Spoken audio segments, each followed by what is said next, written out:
This is so fucking bone! Anything else? Yeah. What does bone mean? Bone. Bollocks. Naff. Not very good. Now, as of this moment, as far as we're concerned, we are 50k behind enemy lines. Now, if we do happen to make a contact, I expect nothing less than gratuitous violence from the lot of you. Because we're firing blanks, it doesn't mean we have to be thinking nice thoughts. We're here. Front line is here. AWACS reports enemy positions here, here, and here. With sweeping patrols between each of these forward bunkers, they'll have the whole sector wrapped tighter than an Eskimo's knapsack.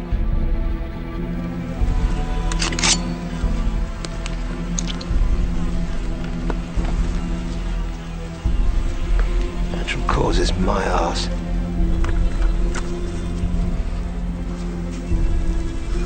Christ on a bike.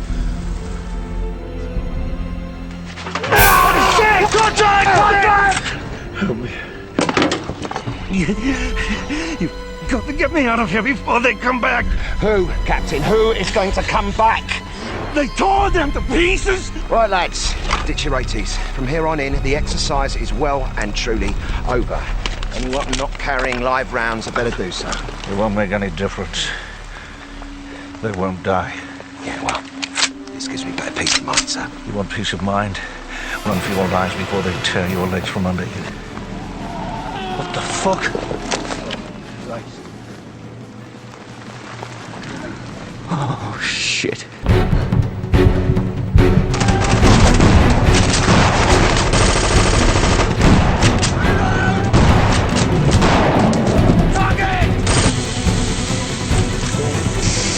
Don't stare back.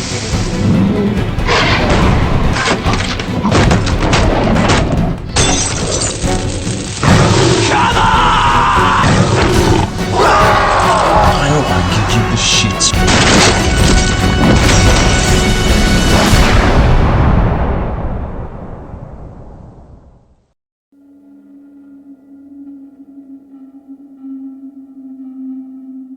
In May 2002, Dog Soldiers was released in the UK and made its way to other parts of the world through film festivals and limited screenings. Produced on an estimated budget of $2 million, it made back about $5 million in total and proved very successful on DVD, especially in the UK. Since its release, it's become a cult classic amongst horror fans. Director Neil Marshall had been making movies since he was a kid, using a Super 8mm cine camera. As he got older, he began working as a freelance editor, before he moved into directing movies. After Dog Soldiers, he directed the critically acclaimed The Descent, which I think is still one of the best horror films I've seen in recent years, and followed up his output of work with Doomsday and Centurion. He had written the first script for Dog Soldiers in 1996, and made many revisions until it was made in 2002 with the help of Christopher Figg, who had produced the first 3 Hellraiser movies. Despite it being set in Scotland, they don't actually shoot the main unit there, instead opting for Luxembourg. They got permission to shoot on the land owned by the actual Duke of Luxembourg, which lasted about 2 weeks. The house itself was built on the land, but just the outside of the structure, and the interior was in a studio. The second unit did pick up shots of the Scottish Highlands, and long shots of the team taking part in the military exercise. The film has a small cast with a number of actors you will recognise from TV and film. Sean Pertwee plays Sergeant Harry Wells. Sean is now starring in Gotham as Bruce Wayne's butler, Alfred. Sean had also starred in Event Horizon. Sean's character is the leader of the team, and one of the few who have actually seen proper combat, as the others are still in training. Kevin McKidd plays Private Cooper. Kevin made his big screen debut in Trainspotting, and has gone on to have a very successful career. His character is a born leader, but hasn't been given the opportunity to lead a squad. He has already had dealings with the suspicious Captain Ryan. Liam Cunningham plays Captain Ryan. Liam is a star on the big screen and on stage, and turned up in Neil Marshall's later movies. Ryan is part of the Special Weapons Division that has head to the Scottish Highlands to hunt down the werewolves, with hopes to use them as a military weapon. There are hints that he has dealt with them before, and has made contact with Megan, who lives nearby to the location of the wolves. Emma Gleesby plays Megan. She has mostly featured in TV shows, but has also made an appearance in Neil Marshall's Doomsday. She plays a zoologist who has been monitoring the werewolves and has come to the aid of the squad when they are first attacked. Darren Morfitt is Private Witherspoon. The team just call him Spoon. Darren, like Megan, mainly works in TV and starred in Doomsday. Spoon is the cockiest character out of the bunch and shows no fear. Chris Robson plays football-obsessed Private Joe Kirkley. Chris was good friends with the director Neil, and like the other cast members made an appearance in Doomsday, but also had a short role in Sky Captain. Leslie Simpson plays Private Terry Milburn, who had starred in Neil Marshall's short film Combat in 1999. Private Terry seems to be the least experienced member of the team, and is definitely more fragile than the rest of the squad. Terry, you okay? Got a real craving for a kebab. Thomas Lockyer is Corporal Bruce Campbell. As you may notice, it's a nice nod to the Evil Dead star. Bruce is probably the most philosophical member of the bunch, but most of his dialogue that demonstrates this was left on a cutting room floor. The movie opens with a couple camping in the Scottish Highlands. The woman gives her partner a silver letter opener as a present. As they relax in their tent, the door begins to unzip, and the woman is grabbed by something unknown. She is killed in front of her boyfriend, then he is next. Meanwhile in Wales, Private Cooper is seen running through a forest. He attacks his pursuers, but is overwhelmed and wrestled to the ground. It turns out Cooper was trying to join an elite Special Forces unit, but fails when he refuses to shoot a dog in cold blood. The captain on duty, Ryan, is very disappointed with Cooper, and he's returned to his squad. 4 weeks later, a squad of 6 British Army soldiers, including Cooper, is dropped in the Scottish Highlands. They are expected to carry out a training mission against an SAS unit. The team is very reluctant to take part, with it being a weekend and being provided with little information about the mission. As they make their way to the SAS unit camp, they begin to find bodily remains along the way, and something doesn't seem right to the team. A flare goes off signalling the position of the SAS unit, but when they get there they only find their savaged remains. The single badly wounded survivor, Captain Ryan, makes cryptic references to what attacked them, and the team are left completely spooked, replacing their blanks with live ammunition. Hearing a chilling howl from the distance, the team tries to make an escape for it, but they get a sense they are being watched. Madness ensues as Bruce's gun jams, and he makes a run for it, impaling himself on a tree branch when his guard is down. Sergeant Wells is suddenly attacked, leaving his guts hanging out as Cooper tries to rescue him. As they make a run for it while shooting back at the giant werewolves, they notice a car approaching. The group, along with Captain Ryan, encounters Megan, a zoologist who has taken them to a lonely house in the woods. The house belongs to an unknown family. Conveniently, the house is miles away from a telephone and the nearest village. As darkness falls and the moon is full, the house is surrounded by the werewolves. They block all the windows and doors and prepare to make a final stand. British makeup and effects wizard Bob Keane provided the werewolves and the added gore effects. Bob Keane has worked on many films such as The Dark Crystal, Hellraiser and Event Horizon. The dead bodies at the end in the basement were actually props from Event Horizon, reused to represent the remains of the missing hikers. The werewolves themselves were dancers and gymnasts in full body prosthetics, standing on stilts for their extra height. The wolf heads, I believe, had 17 to 24 servos built in to bring their heads to life. Neil Marshall cleverly keeps them hidden in the shadows, and with close-ups for the first half. You don't see them in full form until they enter the bedroom with Sergeant Wells. Neil was a huge fan of American Werewolf in London, and he still thinks that's the best looking werewolf, but Bob created some truly terrifying wolves in this film. I certainly remember it scaring the shit out of me when I first saw it at the cinema. There are little bits of CGI added, but the filmmakers made it clear they did not want to use the current state-of-the-art methods, opting for practical effects, which certainly makes the film very appealing to horror fans who appreciate the art of makeup and live-action puppets. They added CGI for the gun flames and the changing colour on Megan's eyes when she turns into a werewolf. For the vision of the werewolves, the DOP came up with the clever idea of using a Steadicam, having the film speed undercranked and with an added wide lens. It works so well capturing the wolves' speed as they attack the troops.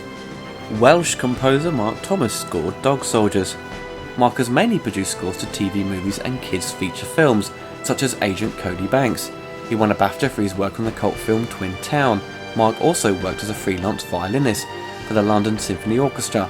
He played on 3 James Bond scores, working with the likes of John Barry and Michael Kamen. The score to Dog Soldiers is very effective and does its job with the emotional and action scenes. Some of the best stuff is during the first attack on the house, as the soldiers attempt to block all the exits and windows. He makes great use of heavy percussion. The film is backed with a full orchestra, which really makes the film feel more expensive than it actually is. The soundtrack can be easily obtained on iTunes for a good price, and is definitely worth seeking out. I saw Dog Soldiers when it first came out in UK theatres. The idea of a bunch of British soldiers who get attacked by giant werewolves in the Scottish Highlands, I was sold. I thought it was just an awesome concept. I was 19 years old when it came out, and at that point I don't think I'd seen any horror films at the cinema, and with Dog Soldiers having a 15 rating I thought it wouldn't be that jumpy or scary.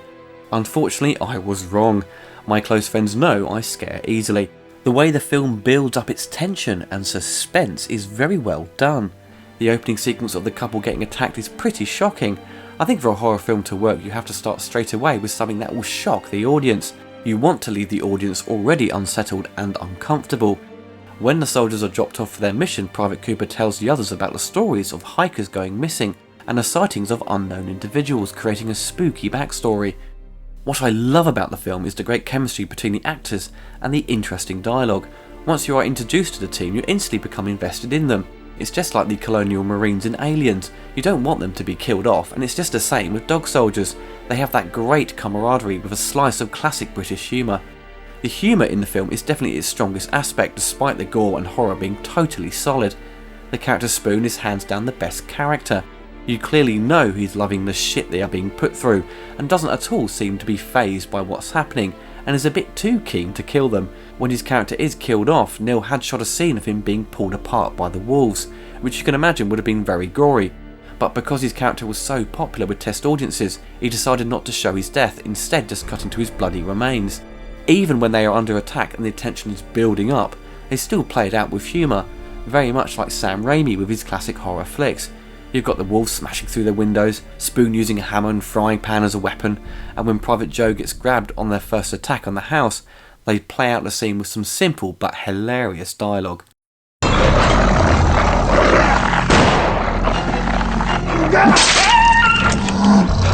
Cheers, mate. I love the look of the film, despite the quality with the Blu-rays and DVDs released being a bit inconsistent with their picture quality. Because of the film's limited budget, it was shot on Super 16mm, so you'll never have a super crisp and detailed image, but I think the grainy film stock certainly adds to the movie's visual design. There are many moments with heavy use of blue backlighting, which was often used in horror flicks in the 80s. The film does have that feeling of being a video nasty from the 80s. For viewers outside the UK, video nasty was a term used by the British government to reference a movie that was banned during the home video boom, when film classification was very limited. There is something about its style and structure that makes it fit nicely into that category. When Megan is revealed to be a member of the family and has been protecting their interests from the beginning, I was always unsure how she managed to stop herself from turning into a werewolf until the very end. And when she does turn, I always thought she was killed off before she can fully transform. But while listening to the commentary, it's revealed that she is one of the werewolves attacking Sergeant Harry at the end. As you can see, the wolf has an eye missing. The side story of the connection between Captain Ryan and Megan isn't made clear. The producers wanted to add this extra element, but Neil Marshall wasn't too keen on it and made many edits to remove most of this subplot, but some of it still remains. We know Ryan had been given the task of capturing one of the wolves to use as a weapon, so maybe he made contact with Megan to try and make a deal. I think because of limited screenings at the time, it's one of those movies that people often come across through word of mouth. It's often forgotten about or perhaps overshadowed by Neil Marshall's later movies. Currently the best version to own on DVD is the UK and Australian release. They both include all the extra material and commentaries. The picture quality is average to say the least though. The Blu-ray release from 2009, which I'm currently using for this review, does show an improvement, but it's not that great leap in quality, and that Blu-ray unfortunately has no extra content. Scream Factory had announced a Blu-ray that would be released this year, and a cover was designed and published, but it looks like the release is now on hold. The movie certainly needs a more up-to-date release, and with a better picture transfer. The current surround sound track is certainly impressive for a low-budget movie. It's a pretty aggressive sound mix, and the sound effects for the shootouts and werewolves is very polished. It certainly makes great efforts to match the bigger budget summer movies, so if you have a home cinema, it should certainly give your speakers a good workout. To me, I don't think there are many faults with this film. You do have to take into account its low budget, and what they managed to do is very impressive. There are a couple of parts of the plot that aren't fully explained, for example the connection between Captain Ryan and Megan, but it certainly doesn't take any enjoyment away from the film. There are loads of subtle references to other films such as The Matrix, The Shining, Jaws, Star Trek 2, and the idea of soldiers being trapped and surrounded is a nice homage to Zulu.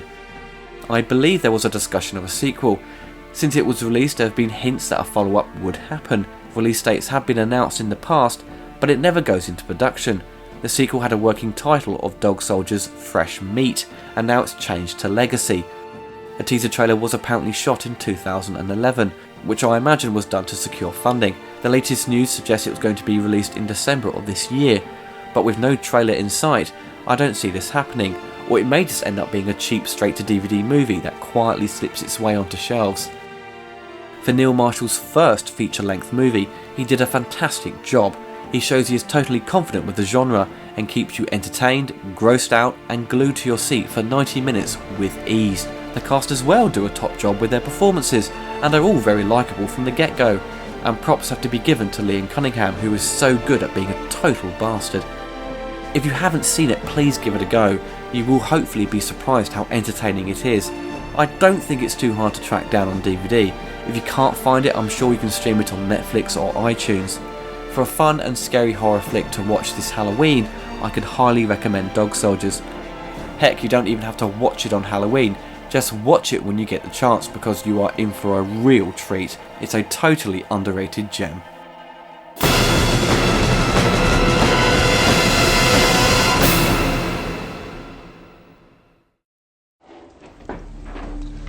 You know what this reminds me of?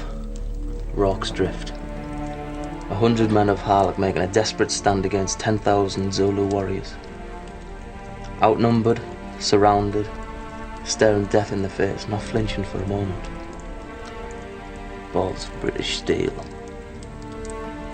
You're bloody loving this, aren't you? You came here because of them, right? I don't have a fucking clue what they are, and right now I don't really care. So what are you doing here? This was supposed to be a routine training exercise, and that's all. So this wasn't a rescue mission? What? No, I guess not. Back doors secure. What's happening out there, Spoon?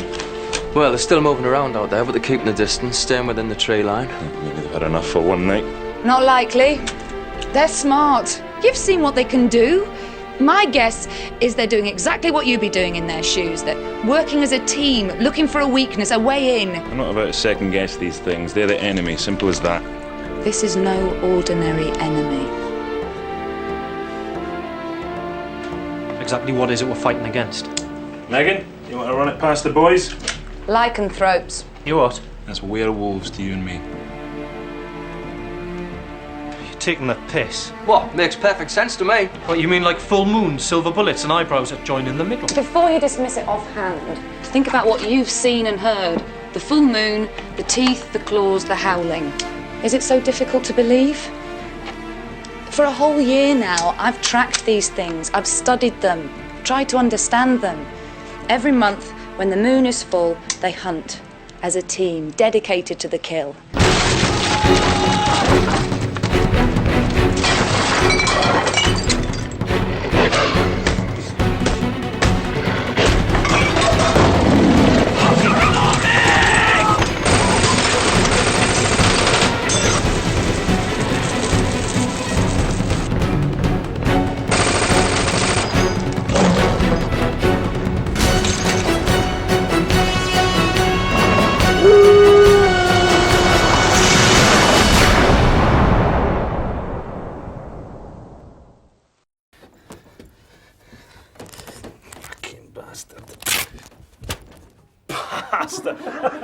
It's fucking made of kryptonite or something.